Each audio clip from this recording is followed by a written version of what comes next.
चल गया? ठीक है, थैंक यू। तो sir next is component method of depreciation. क्या है सर? डेप्रिसिएशन लगाना है। हाँ बिल्कुल लगाना है। अब उसमें एक मेथड है component method.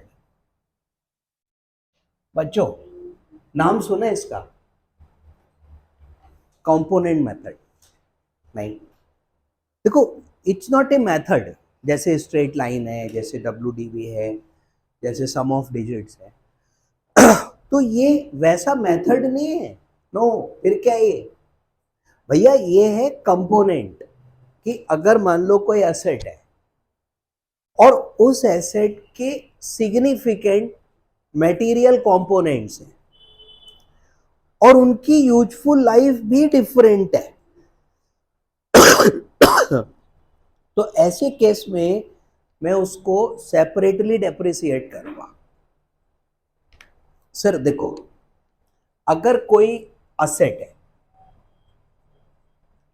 Having different components, जिसके कंपोनेंट्स अलग अलग है। कंपोनेंट्स यहां पर मटेरियल होने चाहिए बच्चों, सिग्निफिकेंट होने चाहिए। मतलब ये नहीं कि लाइक ना, मतलब छोटे छोटे हैं सर, उसके अमाउंट और केपेबल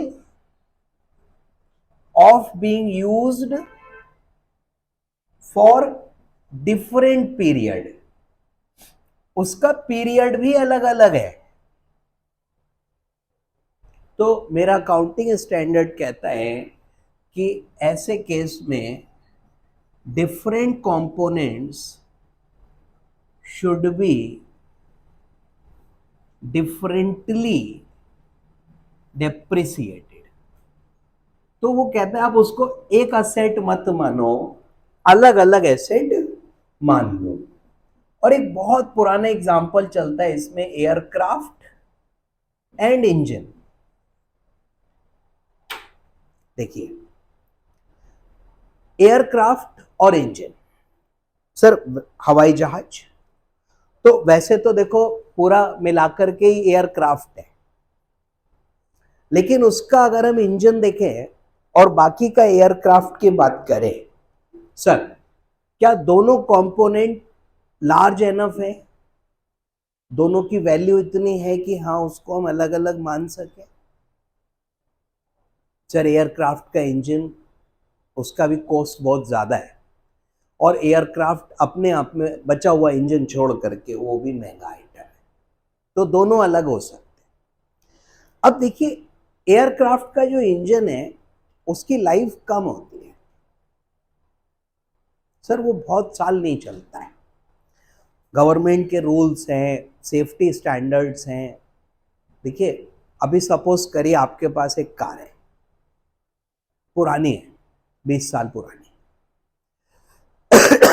इंजन भी पुरानी है, और उसके साथ में प्रॉब्लम है कार के साथ में कि वो कभी कभी चलते चलते अचानक से बंद हो जाती है,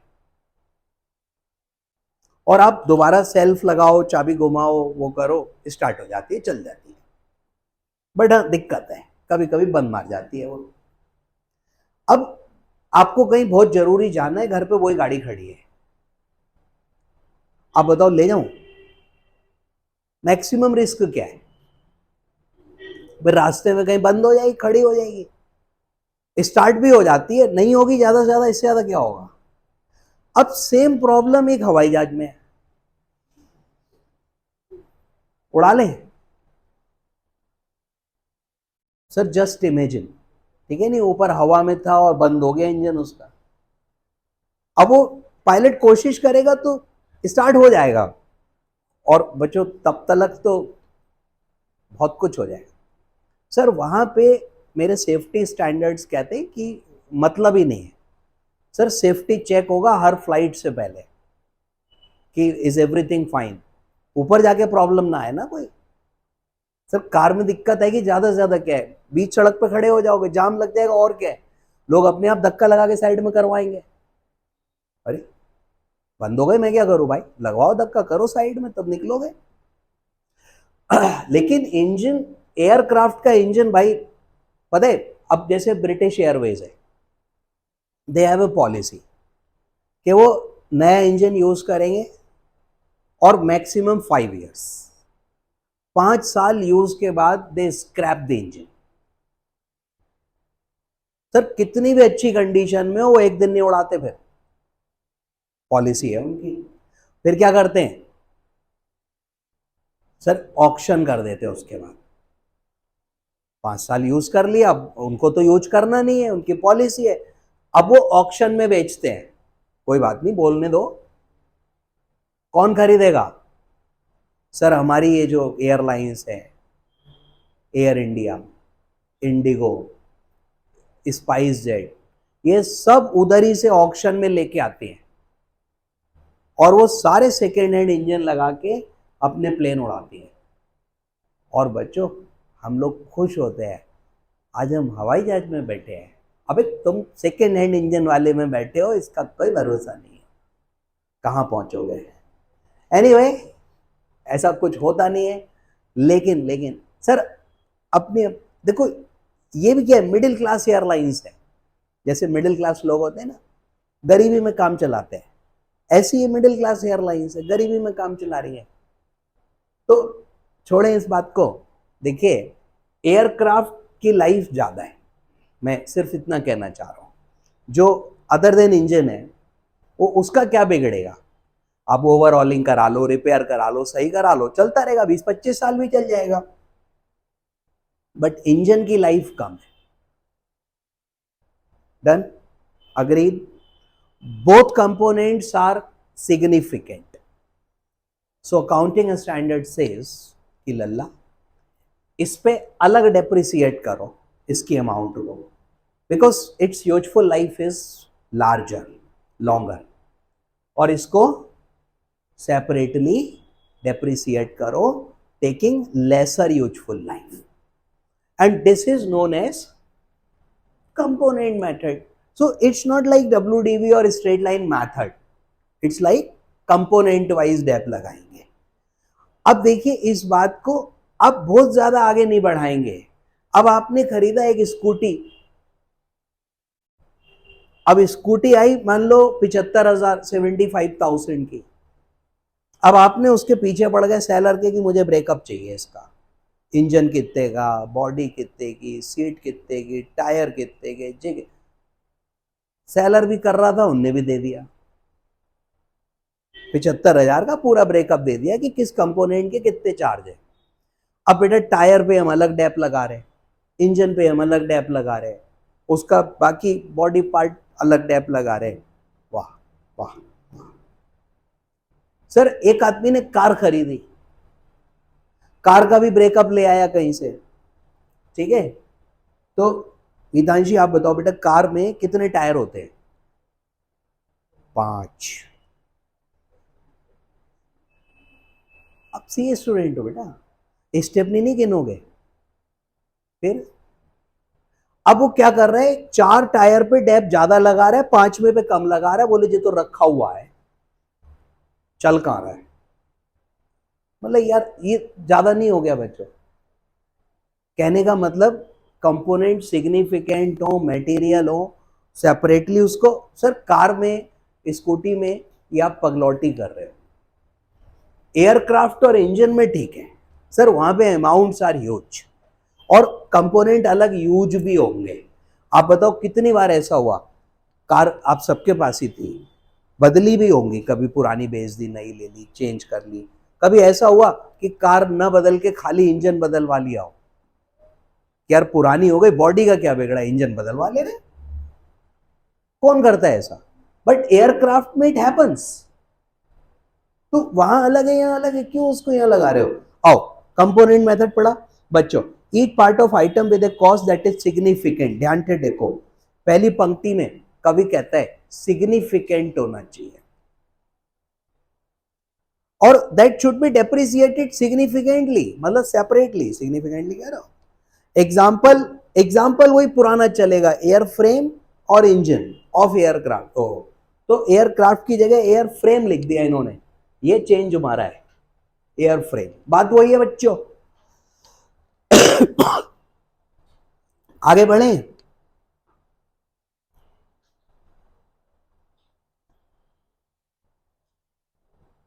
सर नेक्स्ट देखिए, अब इसके ऊपर एक एग्जाम्पल देखिए कैसे करके आया है। In the year 1819, an entity acquired a new building with a useful life of 50 years for 75 lakhs. जय माता दी। और entity desires capitalisation straight line method, ठीक है, बहुत बढ़िया। कंपोनेंट्स देखिएगा बच्चों, 75 लाख का ब्रेकअप, लैंड, लाइफ इनफाइनाइट। सो क्या करोगे? कुछ नहीं करेंगे सर, करेंगे क्या? जिस चीज की लाइफ इनफाइनाइट है उस पर डेप्थ तो लगाया नहीं आज तक। रूफ क्या करोगे? 15 लाख 25 साल, क्वेश्चन कह रहा है डेप्थ लगा लोगे? अरे सर 60,000 हो गया। लिफ्ट बेटा 7.5 लाख डिवाइड बाई 20, भाई ये भी सही आ गया। फिक्सचर बेटा 10 साल में कर दो। रिमेनिंग बिल्डिंग, अब जो रिमेनिंग बिल्डिंग है वो है 40 लाख की हो और उसकी लाइफ है 50 साल, तो उस पर अलग हो जाएगा। उसकी अगली पंक्ति देखिए क्या कह रहा है क्वेश्चन, कि जो कंपनी है जो वो है calculate depreciation as per कंपोनेंटाइजेशन method. वो ये नहीं कह रहा लगाऊं कि नहीं लगाऊं कंपोनेंट मेथड, वो कह रहा है लगाओ। फिर कह रहे हो बताओ क्या कहते हो, तो बता दिया हमने।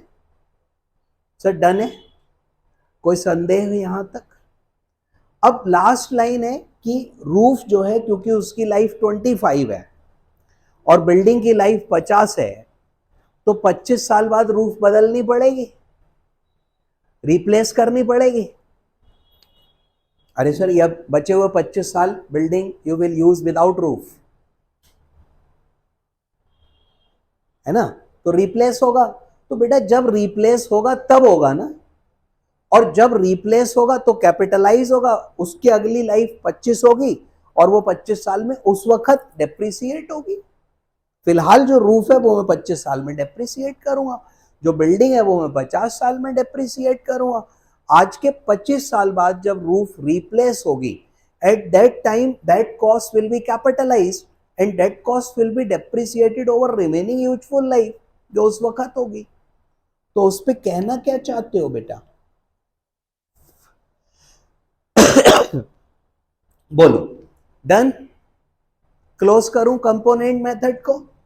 अब बताओ, इस इलस्ट्रेशन पे एक बच्चा पहले से ही सवाल पूछने लग गया, अरे भैया मेथड नहीं पढ़ाया, चर्चा नहीं करी। खैर छोड़ो, कोई बात नहीं बेटा, ये सब बड़े लोग हैं, वो तो उसका शुक्र है कि उसने AS 16 और 17 पे क्वेरीज नहीं करी, क्योंकि आप 10 तो पढ़ा ही रहे हो।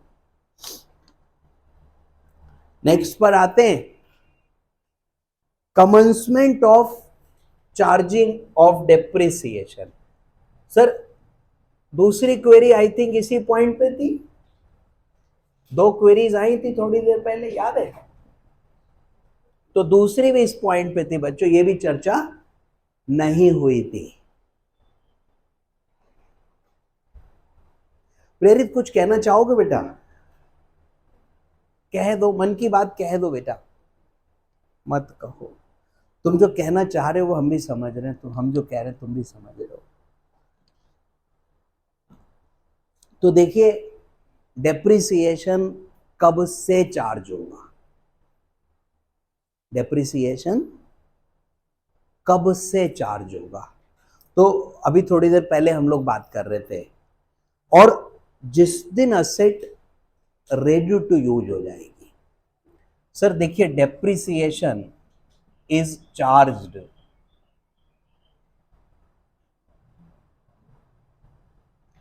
For diminution in value of asset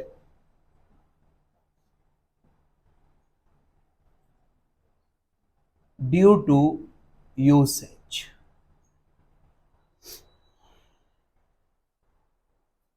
भाई हम डेप क्यों लगाते हैं? सर क्योंकि एसेट की वैल्यू कम हो रही होती है, क्यों कम हो रही होती है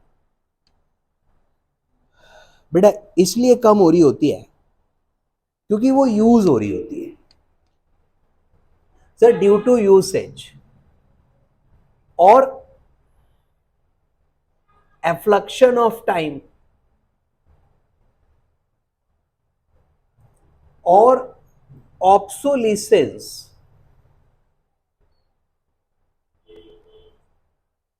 sir, due to technology change.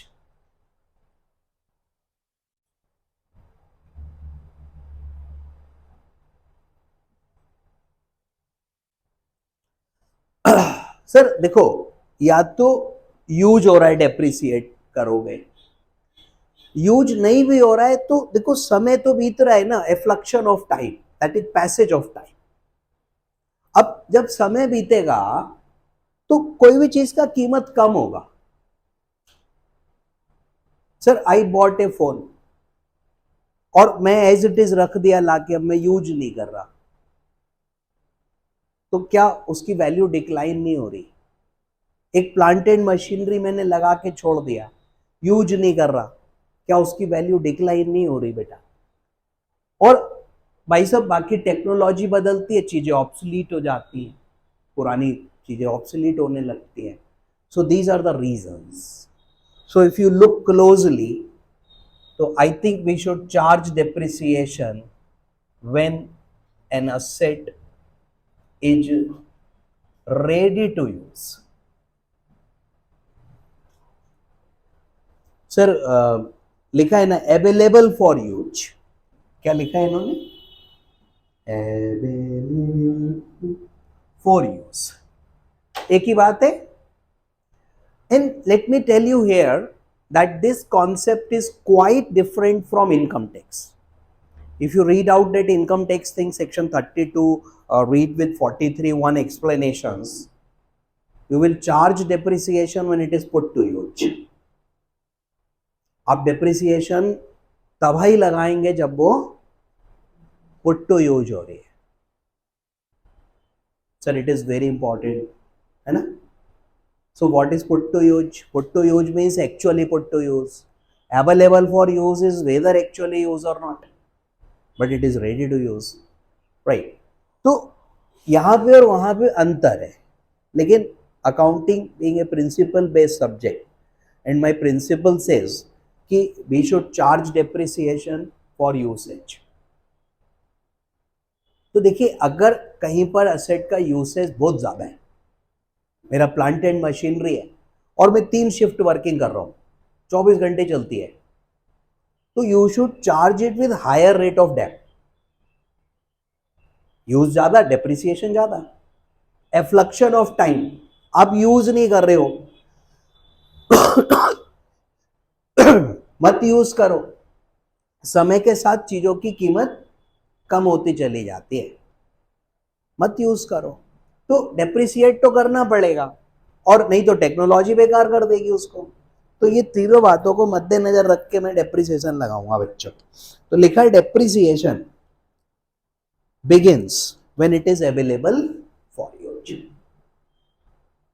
तो अब देखो ये पढ़ाया थोड़ी था मैंने पिछली क्लास में, and somebody was asking queries on this and that। मतलब तुम बताओ क्यों करते हैं ऐसा लोग?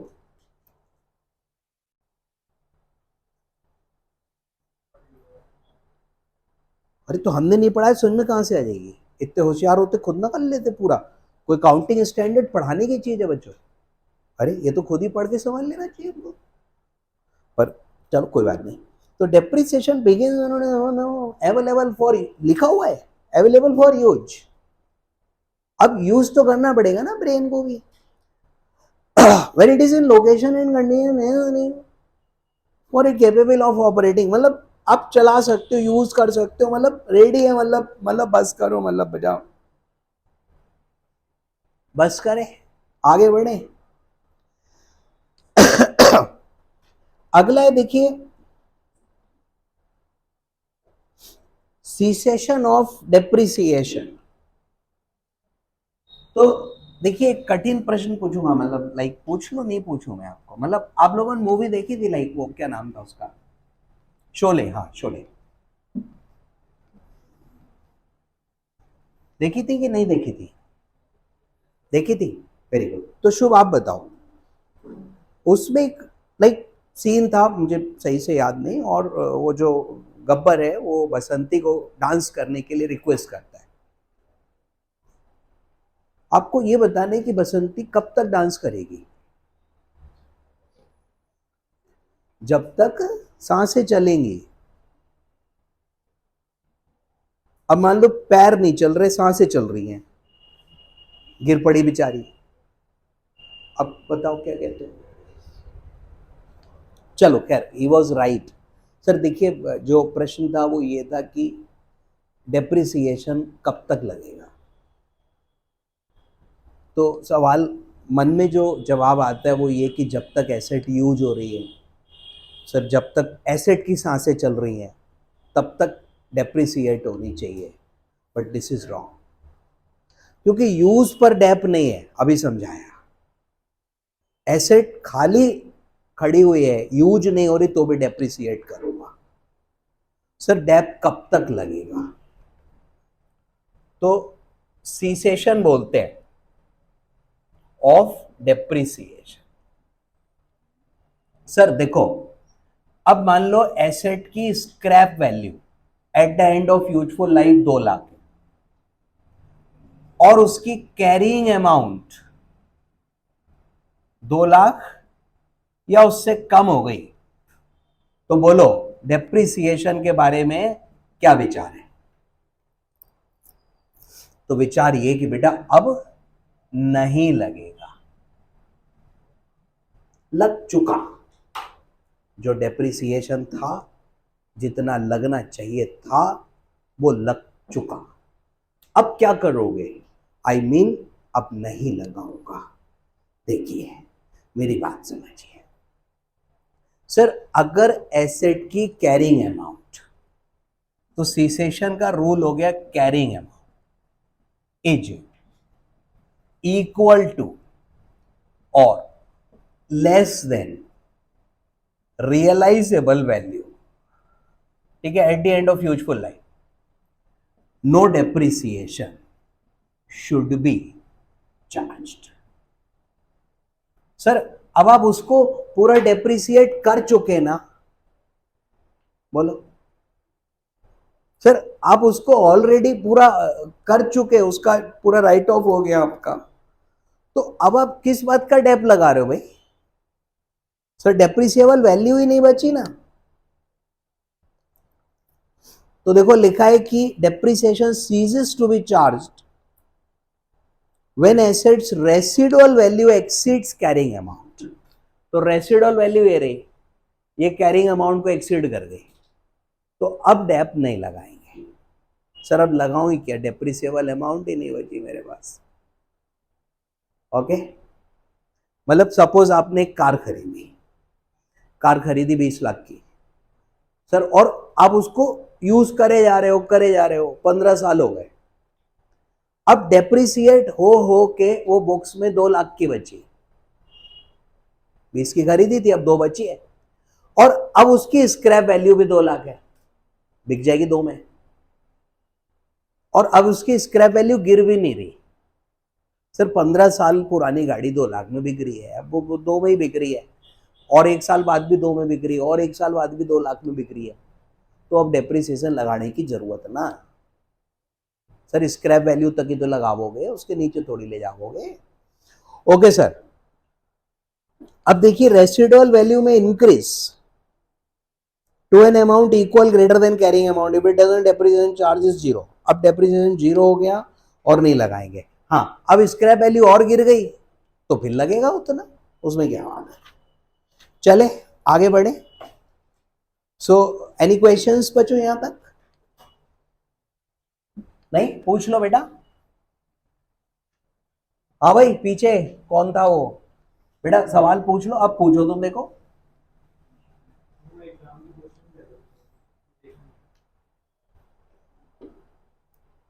नेक्स्ट आता है डेप्रिसिएशन मेथड। तो बेटा एग्जाम में जो क्वेश्चन थे वो और एएस के नहीं मिले,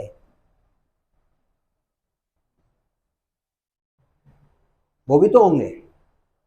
तो डेप्रिसिएशन का जो मेथड है, आकाश कुछ कहना चाहते हैं, बताओ बेटा। फाइनल का पेपर पढ़ लिया हमने और सीएफए का पेपर ले आए कहीं से। तो सर मेथड ऑफ अरे नहीं नहीं रहने दो यार, बस करो।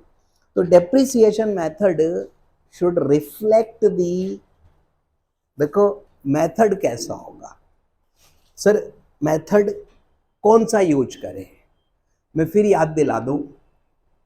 Accounting standard is principle based sir, rule based नहीं, सिद्धांत पर है। और जो मेरा सिद्धांत है वो ये है कि जो मेथड होना चाहिए वो ऐसा होना चाहिए जो डेप्रिसिएशन को इकोनॉमिक बेनिफिट्स के पैटर्न के अकॉर्डिंगली डेप्रिसिएट करे। तो sir method should be capable of charging depreciation as per pattern of economic benefits.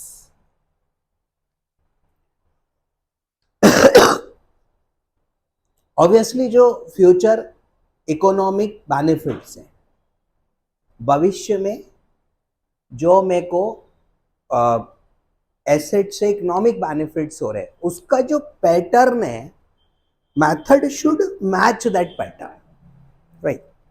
तो देखिए अकाउंटिंग स्टैंडर्ड डजंट प्रिस्क्राइब कि आप स्ट्रेट लाइन लगाओ, आप डब्ल्यूडीवी लगाओ, आप सम ऑफ डिजिट लगाओ, आप जो ठीक लगे वो लगाओ। दे सेड ना कि depreciable amount should be allocated over useful life।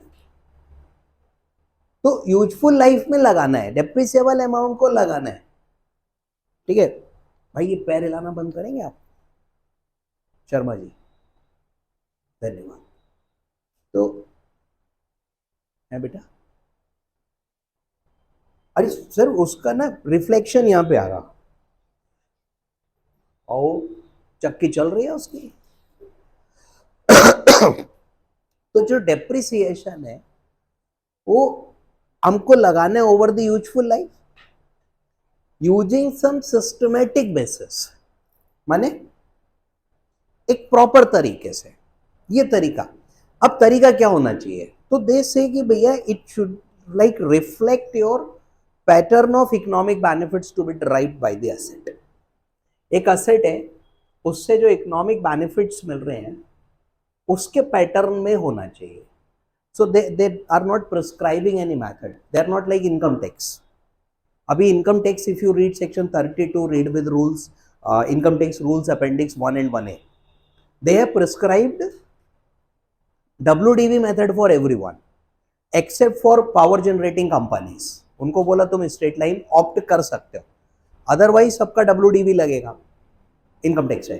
But यहाँ तो मेथड ही नहीं बताया, बोले पैटर्न से चलो। कैसे चलो?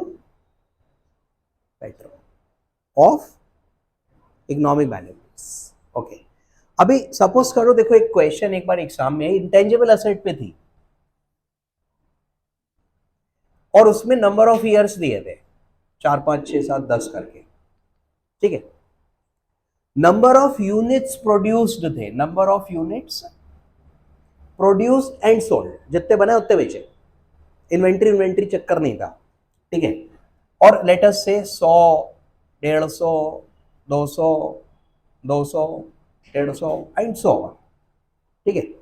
उसके बाद उसकी सेल वैल्यू गिवन थी, 100 की मान लेते हैं 10,000, इसकी मान लेते हैं 15,000, इसकी मान लेते हैं 22,000, 24,000। मतलब ये पैटर्न अलग है और ये पैटर्न अलग है, ठीक है। अब मैं आपको एक अमाउंट दे दूं टोटल इंटेंजिबल एसेट, सिद्धांत ये रखूंगा, प्रिंसिपल्स है सर। एएस बदलेगा, टेंजिबल से इंटेंजिबल होगा, तो सिद्धांत तो थोड़ी बदल जाएंगे। किस प्रपोर्शन में डेप्थ चार्ज करोगे? तो आंसर ये है बच्चों, सर पैटर्न तो ये भी है और पैटर्न ये भी है, बट इकोनॉमिक बेनिफिट्स ये नहीं है। सर इकोनॉमिक बेनिफिट्स तो यही है, ये फिजिकल बेनिफिट्स, ये इकोनॉमिक बेनिफिट्स है। So my counting standard require that you should use such method which depreciate your asset as per pattern of economic benefits. Now देखिए नॉर्मली व्हाट हैपन्स कि जैसे tangible asset है तो उसका जो pattern of benefits है वो शुरू में उससे हमको ज्यादा बेनिफिट्स मिलते हैं और धीरे धीरे उसके बेनिफिट्स कम होते चले जाते हैं। एसेट का वैल्यू शुरू में ज़्यादा डिक्लाइन होता है, फिर वो उसका डिक्लाइनिंग कम होता चला जाता है। तो नॉर्मली हम WDV यूज कर लेते हैं क्योंकि वो पैटर्न को रिफ्लेक्ट कर रहा है। इंटेंजिबल एसेट होती है जनरली, सॉफ्टवेयर है, कॉपीराइट है, अब वो डेप्रिसिएट सर होती है क्योंकि देखो यूसेज से डेप्रिसिएट नहीं हो रही हो। भाई इंटेंजिबल को कितना यूज करोगे, सही तो है नहीं, लेकिन एफ्लक्शन ऑफ टाइम से उसकी वैल्यू कम होती है, ऑब्सोलिसेंस से वैल्यू कम होती है, तो डेप्रिसिएट तो करूंगा। और नॉर्मली इंटेंजिबल में जो बेनिफिट्स का पैटर्न है वो इक्वल है सर, क्योंकि फिजिकली अवेलेबल नहीं है वो तो इंटेंजिबल एसेट है, तो उसके बेनिफिट्स को नॉर्मली इंटेंजिबल एसेट पे हम SLM लगाते हैं और जो टेंजिबल होती है नॉर्मली हम उस पर WDV चार्ज करते हैं। Sir that is in pattern of economic benefits, that is our principle, ठीक है। अदरवाइज आपका जो पैटर्न है आप उसमें करिए। The accounting standard doesn't say कि टेंजिबल पे WDV करो, आप अपना पैटर्न देखो, अकॉर्डिंगली करो। नॉर्मली WDV पैटर्न सूट करता है इकोनॉमिक बेनिफिट्स के पैटर्न पर, सो वो यूज होता है। ओके तो आप देखिए मेथड को they have not specified but they have told you a principle, सिद्धांत बताया। While you read the income tax वो क्या बोलता है, everyone has to follow WDV, सबको WDV करना है, ठीक है। इलेक्ट्रिसिटी कंपनी को बाद में बात कर लेंगे, सबको WDV करना है। Sir income tax is a rule based subject और accounting is a principle based subject और GST is a different kind of subject. Actually GST में तो डेप्रिसिएशन पढ़ा ही नहीं हमने, कहाँ है सर, वहां तो सिर्फ इतनी बात उन्होंने करी है कि अगर आपने इनकम टैक्स में एसेट के GST कंपोनेंट पे डेप्थ क्लेम किया है तो आपको हम ITC अलाउ नहीं करेंगे, इतना ही तो कहा है, बाकी तो कोई डेप्रिसिएशन का रोल ही नहीं है वहां, तो इसलिए वो सब्जेक्ट अलग बेस्ड है। आओ सर आई होप मैं अपनी बात आप तक पहुंचा पाया हूं। आप डेडलाइन एक बार रीड कर लीजिए। द डेप्रिसिएशन मेथड यूज्ड, जो मेथड आप यूज कर रहे हो that should reflect the pattern in which future economic benefits are expected to be consumed। Sir future ही होता है, कुछ लोग नटूरे फुटूरे भी बोलते हैं, वो आपको स्टोरी अलग है, पता है। आगे बढ़ूं बच्चों, अब देखिए should I change the method, तो क्या कह रहा है सिद्धांत, कह रहा है कि पैटर्न ऑफ बेनिफिट्स में करो। अब सिंपल चीज है, if pattern of economic benefits changes, so what should I do. अगर मेरा इकोनॉमिक बेनिफिट्स का पैटर्न चेंज हो जाता है, सर 4-5 साल मैंने एसेट यूज किया, एक पैटर्न था, अकॉर्डिंगली मैं मेथड यूज करता रहा, फिर अचानक से वक्त बदल गया, जज्बात बदल गए, पैटर्न ऑफ इकोनॉमिक बेनिफिट्स बदल गया, नाउ क्या करूं। Should I use new method. तो देखो सिद्धांत क्या था, पैटर्न पे करो, पैटर्न बदलेगा तो मेथड भी बदलेगा। तो if pattern of economic benefit changes, तो बेटा चेंज योर मेथड, मेथड भी बदलो। अब change in pattern of economic benefit is a change in accounting estimate. Sir this change is change in accounting estimate ना, या this is change in accounting principle. Sir principle थोड़ी बदला मैंने अपना, सिद्धांत यह था कि पैटर्न के प्रोपोर्शन में करूंगा, तो सिद्धांत तो आज भी मेरा वही है। अब मेरा पैटर्न ऑफ बेनिफिट्स बदल गया, पहले मेरे को लग रहा था बेनिफिट्स इक्वल मिलेंगे, अब लग रहा है पहले ज्यादा मिल रहे बाद में कम मिल रहे हैं।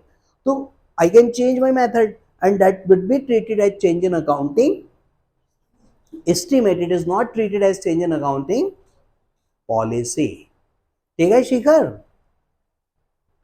उस दिन ये इस पे प्रश्न पूछ रहे थे कि ये चेंज इन एस्टीमेट है पॉलिसी है चेंज, अरे भैया ये चेंज इन एस्टीमेट है, और लॉजिक समझ में आया क्यों है चेंज इन एस्टीमेट। जय माता दी, आगे चले भैया। अब देखो हमने मेथड बदल लिया, वक्त बदल लिया, जज्बात बदल गया। अब देखिए जब हम अकाउंटिंग करते हैं तो इनकम टैक्स पे तो ध्यान नहीं देते हैं, क्योंकि इनकम टैक्स अलग चल रही है, वो अकाउंट से उसका लेना देना नहीं है। लेकिन कंपनी लॉ की तो सुननी पड़ती है। सर कंपनी लॉ के जो भी रूल्स है with respect to accounts, I will follow each rule, एक एक रूल मैं फॉलो करूंगा बच्चों, इतू सा भी डेविएशन अलाउड नहीं है मेरे को, तो वो मेरे को करना पड़ेगा। ठीक है, अब मान लो वहां पे डेप्रिसिएशन का क्या लिखा है पता है, सेम जो उनका शेड्यूल 2 है कंपनीज एक्ट में, डेप्रिसिएशन प्रॉब्लम सॉल्व, दिक्कत नहीं है, जो मेरा स्टैंडर्ड कह रहा है वही मेरा लॉ कह रहा है, नो प्रॉब्लम।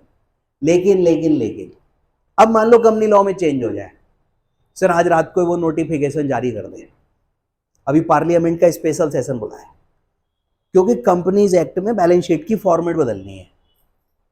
हाँ सर इन मैटर्स के लिए थोड़ी स्पेशल सेशन होती है, ये तो छोटे नॉर्मल ऑर्डिनरी चीजें हैं सरकार के लिए, है ना, जब मन होता है तो इशू में प्रिस्क्राइब्ड लिखा है ना लॉ में, तो खैर छोड़ो। अब मान लो कंपनी लॉ में उन्होंने चेंज कर दिया और कोई मेथड कंपलसरी कर दिया, तो क्या करोगे। सर अगर लीगल रिक्वायरमेंट चेंज हो गई, pattern of economic benefit changes, change your method. Sir if legal requirement changes, legal requirement बदल रही तो क्या करोगे, अबे तो चेंज करो ना मेथड। बताओ कानून बड़ा कि अकाउंटिंग स्टैंडर्ड।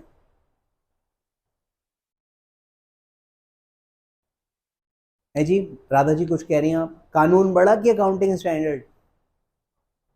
कानून पक्का, गलत, अकाउंटिंग स्टैंडर्ड।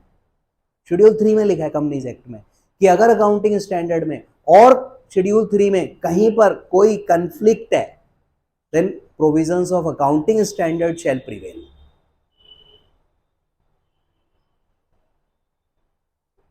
सर पहले आपका जवाब सही था, बट नए वाले में they have change it. Anyway हमको उस लेवल पे नहीं जाना है बच्चों, हमको फिलहाल ये वाली बात पढ़नी है। और उन्होंने कहा method selected is applied consistently, बोले ये जो मेथड आपने चूज किया है ना, प्लीज इसको आप कंसिस्टेंटली अप्लाई करिए, इसमें बार बार बदलाव मत करिए। बट कब बदलना है, there is a change in expected pattern of consumption, अगर इकोनॉमिक बेनिफिट्स कंजम्पशन का पैटर्न चेंज हो रहा है तो अपना मेथड ऑफ डेप्रिसिएशन भी बदलिए। और method is change in accordance with statute to best reflect the way, अगर कोई कानून में सर कोई कहानी है, कानून कुछ और कह रहा है, तो भी आप अपना मेथड अकॉर्डिंग टू लॉ चलाइए, कानून की बात करिए। तो देखिए अकाउंटिंग स्टैंडर्ड कह रहा है कानून की बात मानो, और कानून कह रहा है अकाउंटिंग स्टैंडर्ड की बात मानो, कितने बड़े बढ़िया।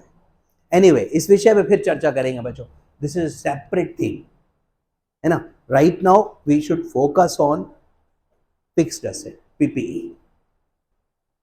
अगला देखें, so next is review of method. अब देखो मेथड लगा दिया, तो बच्चों रिव्यू करें कि नहीं करें, आप बताओ। क्रिकेट में रिव्यू होता है, क्या नाम है सिस्टम का? DRS। बहुत बढ़िया, सुंदर। आप इसका फुल फॉर्म बताओ। नहीं। प्रेरित? नहीं। चमड़ा? नहीं। एनोइंग? नहीं। Sir it is Dhoni review system. सबको पता है, धोनी भाई ने कह दिया कि रिव्यू लेना है तो लेना है, और रिजल्ट पॉजिटिव आएगा। उन्होंने ऐसे ऐसे कर दिया तो नहीं लेना है। उनका review system is stronger than that all those TVs and so on. ऐसा लोग बोलते हैं, मेरे को नहीं पता, मैंने कभी देखा नहीं है।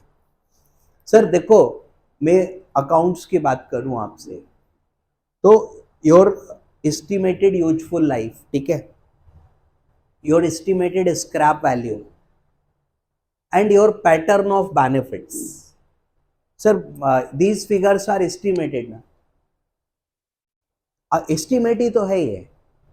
You bought an asset, you acquired, you constructed an asset, और depreciate तो आज से ही शुरू करोगे।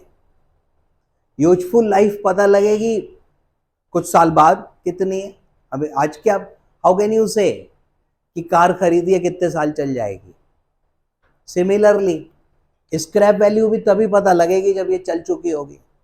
आज तो you can estimate but that can never be accurate. Benefit का pattern you can estimate, that can never be accurate. So whenever we use some estimate, that may undergo changes. Estimate by its very nature change होगा। वो estimate है भैया, वो बदलेगा, पक्का बदलेगा। Review करें कि नहीं करें? सर करो ना। अब आपने एसेट खरीदा, डेप लगाया, तो साल बाद, 2 साल बाद यू मस्ट रिव्यू दैट। आप यूजफुल लाइफ भी रिव्यू करो, स्क्रैप वैल्यू भी रिव्यू करो, और पैटर्न ऑफ इकोनॉमिक बेनिफिट्स भी रिव्यू करो। And if there are changes, now the figures are different from original estimates, make your changes, ठीक है। and depreciation should be charged as per revised figures। देखो जो पिछला लग गया उसका तो मैं कुछ नहीं करेगा, लेकिन आगे का डेप्रिसिएशन बची हुई लाइफ में बचे हुए पैटर्न से अपन चार्ज करेंगे, बराबर है। तो डेप्रिसिएशन मेथड देखो लिखा है शुड बी रिव्यूड, इसको भी रिव्यू करो। 2 चीजें पीछे रिव्यू करवा दी थी इन्होंने, यूजफुल लाइफ और स्क्रैप, मेथड अब करवा दिया। फिर कह रहे हैं अगर there is significant change in expected pattern, अब कोई छोटा मोटा चेंज है उसको इग्नोर मार दो यार, सिग्निफिकेंट है तो चेंज्ड पैटर्न से करो। और once again I would say it is change in accounting estimate. Question 12, sir entity A has a policy of not providing, अरे देख रहे हो, they have policy of not charging depreciation on PPE capitalised in the year unless following year. मतलब अगले साल करते हैं, पहले साल में नहीं करते हैं। देख रहे, जबरदस्त पॉलिसी है। वो फर्स्ट ईयर में कह रहे हैं हम डेप लगाएंगे ही नहीं, अगले साल लगाएंगे। पहले साल में क्या डेप्रिसिएट हो रही है एसेट, बिल्कुल नहीं है ये तो इनको समझाओ कि बेटा depreciation is charged from the day when asset is available for use. तो वो जो अकाउंटिंग है ना, जितने दिन यूज करोगे, सर अगर 29 मार्च को भी एसेट इंस्टॉल होगा तो 29, 30, 31 3 दिन का डेप लगाऊंगा। आई रिपीट, अकाउंट्स में मैंने क्या बोला, अगर 29 मार्च को एसेट इंस्टॉल हो रहा है तो मैं 3 दिन का डेप लगाऊंगा।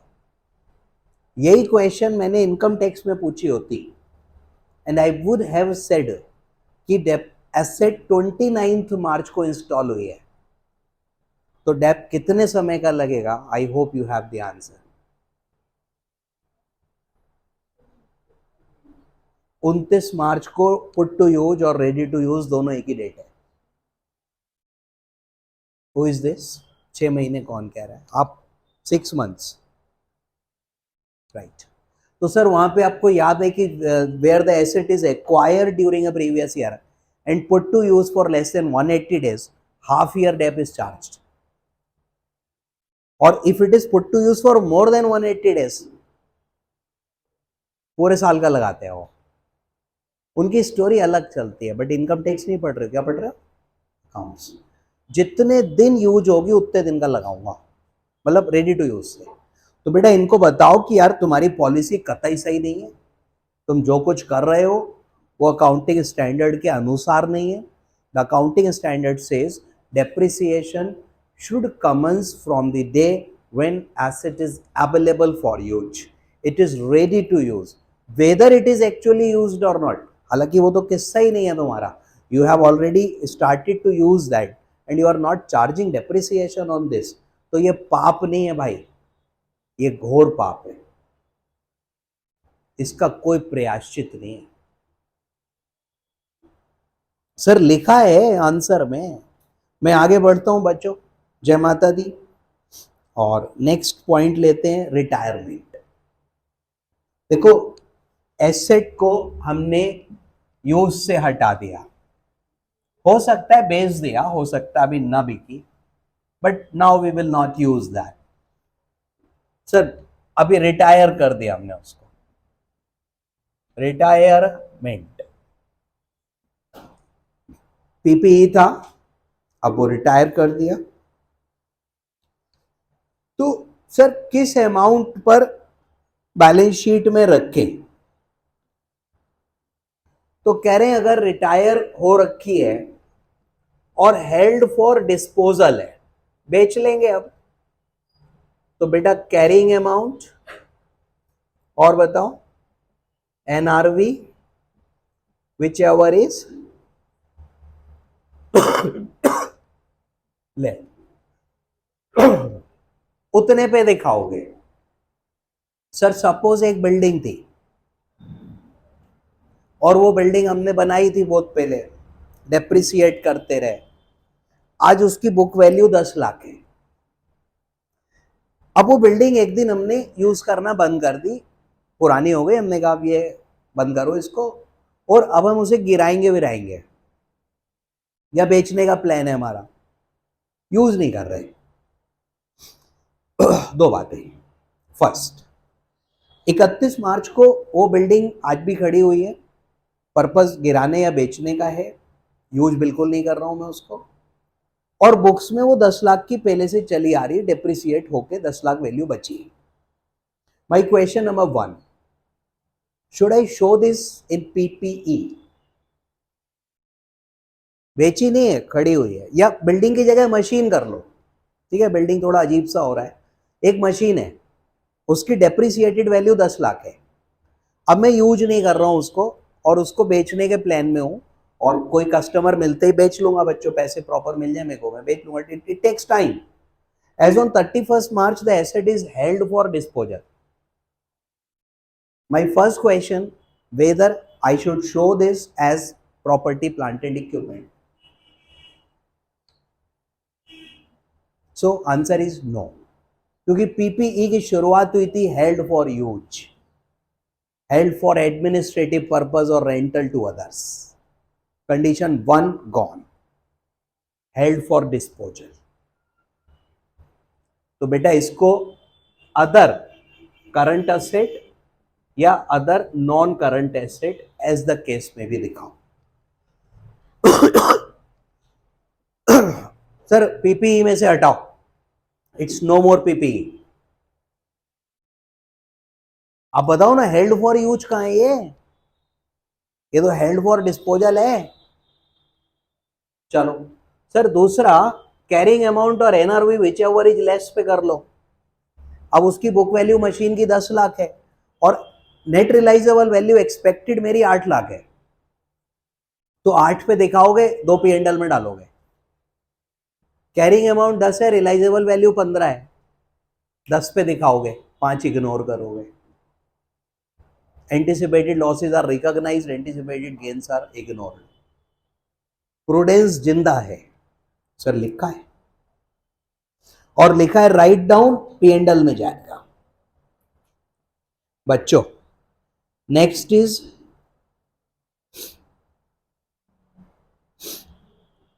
Sir derecognition. Derecognition माने, अरे सर हटाओ ना उसको। अब देखिए एसेट हमने बेच दी और बेटा फाइनेंस लीज पे दे दी किसी को, और सर गरीबों को दान कर दी, क्या करना चाहिए? Derecognise. Sir derecognise माने एलिमिनेट फ्रॉम बैलेंस शीट। कब? Sir if sold, given on finance lease, और क्या था बेटा? डोनेटेड, और किसी तरीके से पीछा छुड़ा लिया, ठीक है नहीं, एक दिन एसेट को ले गए कार में बिठा के जंगल में, और वहां घने जंगल के बीच में जाके हमने उसको कार से उतारा, खुद भी उतरे, फिर उसके साथ में हम हाइड एंड सीक खेलने लग गए, वो उस पेड़ के पीछे, हम इस पेड़ के पीछे, फिर वो एसेट छुपी हुई थी, हम गाड़ी लेके वापस आ गए। सर पीछा छुड़ाया। क्या लोग ऐसा करते हैं? करते हैं। अभी किसी के घर में कोई बिल्ली उल्ली आ गई और वो जा ही नहीं रही है, उसने उसको पेट नहीं है, पाल नहीं रखा है, लेकिन जबरदस्ती घुसाई है, तो उस दिन एक दिन बच्चों उसने यही ट्रीटमेंट करा बिल्ली के साथ, पकड़ के ले गया गाड़ी में और दूर ले जाके छोड़ाया। ठीक है, अब मजाक मत करो सर, एसेट तो खत्म हो गई ना, डी रिकॉग्नाइज करो। देखो बेच दोगे, डी रिकॉग्नाइज करोगे, फाइनेंस लीज पे दे दोगे तो फाइनेंस लीज में तो लेस ही रिकॉग्नाइज करेगा ना, laser will eliminate this.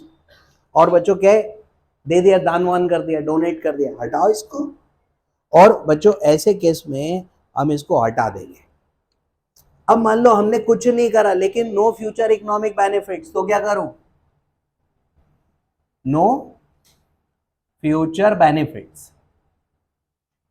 Sir मेरे बिल्डिंग वाले एग्जांपल में एक बिल्डिंग थी मेरे पास, 10 लाख रुपए उसकी डेप्रिसिएटेड वैल्यू है, और अब वो बिल्डिंग ऐसी हो रखी है कि गिर जाएगी, पता लग रहा है, ज्यादा वो हमने यूज करना बंद कर दिया, काम दूसरी बिल्डिंग में कर रहे हैं, वो बिल्डिंग ऐਵੇਂ ही खड़ी हुई है, कब गिरे पता नहीं, नहीं गिरे वो भी पता नहीं। सर रियलाइजेबल वैल्यू क्या है? फ्यूचर बेनिफिट्स कुछ भी नहीं। अब खाली बिल्डिंग थोड़ी बिकती है, लैंड के साथ बिकती है, जमीन बेचनी नहीं है मेरे को, तो सर खत्म करो ना इसको, काय की बिल्डिंग है ये, खाली पीली में इसको लिख के बढ़ाओ। सर और बता, बस बेटा जब डी रिकॉग्नाइज करोगे देखो तो प्रॉफिट या लॉस होगा, कहां ले जाओगे? अरे अब तो पी एंड एल में ले जाओ, इसमें क्या है, this is your last heading. Gain और loss arising from derecognition should be included in P and L account. तो जब भी आप एसेट को डी रिकॉग्नाइज करोगे तो बेटा जो उसका प्रॉफिट है या उसका जो लॉस है वो आप पी एंड एल अकाउंट में डालोगे। और नेट प्रोसीड, अरे सर ठीक है, चलो दिस इज ओवर। अगला अकाउंटिंग स्टैंडर्ड 11, इसका नंबर अब देखो अगली क्लास में आ रहा, फिलहाल इतने ही रखेंगे। धन्यवाद, बंद कर दो भैया, थैंक यू।